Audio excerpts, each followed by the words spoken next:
നമ്മളിപ്പോൾ നിൽക്കുന്ന ഏരിയ ഇവിടുത്തെ ഫാമിലി ഏരിയ ആണ്. ഇതൊരു മെസ്സനൈൻ ലെവലിലാണ് ഇവിടെ ഡിസൈൻ ചെയ്തിരിക്കുന്നത്. അതായത് നമ്മുടെ കോമൺ ഫ്ലോർ ലെവലിൽ നിന്ന് എലിവേറ്റ് ചെയ്തിട്ടാണ് ഈ ഒരു പോർഷൻ ഡിസൈൻ ചെയ്തിരിക്കുന്നത്.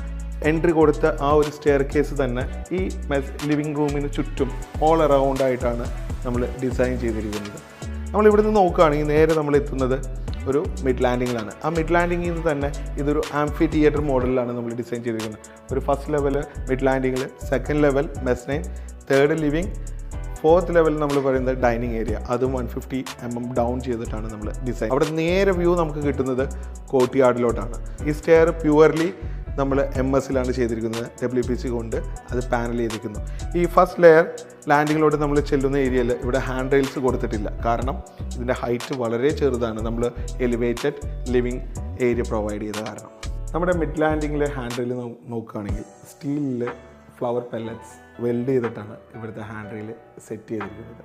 അതായത് ഇവിടെ നിന്നുള്ളൊരു ഹൈറ്റ് കമ്പാരിറ്റീവ്ലി കുറവായ കാരണം തന്നെ, അതുപോലെ തന്നെ ഇവിടുത്തെ ലാൻഡിങ്ങിൻ്റെ വിഡ്ത്ത് അത്യാവശ്യം സഫിഷ്യൻ്റ് ആയതുകൊണ്ട് തന്നെ നമ്മളിവിടെ പ്രൊവൈഡ് ചെയ്തിരിക്കുന്ന ഹാൻഡ് റെയിൽ ഈ ഒരു പാറ്റേണിലാണ്. സോ ഇവിടെ നിന്ന്, അതായത് തേർഡ് ഫ്ലൈറ്റിലോട്ട് കയറുമ്പോഴാണ് ഇവിടുത്തെ hand rail glass hand rails ആയിട്ട് നമ്മൾ പ്രൊവൈഡ് ചെയ്തിരിക്കുന്നത്. സോ ഇവിടെയാണെങ്കിലും WPCയിൽ MS-ൽ WPC പാനൽ ചെയ്തിട്ടാണ് നമ്മൾ ഇവിടുത്തെ സ്റ്റെയർ കേസിൻ്റെ വർക്ക് എക്സിക്യൂട്ട് ചെയ്തിരിക്കുന്നത്.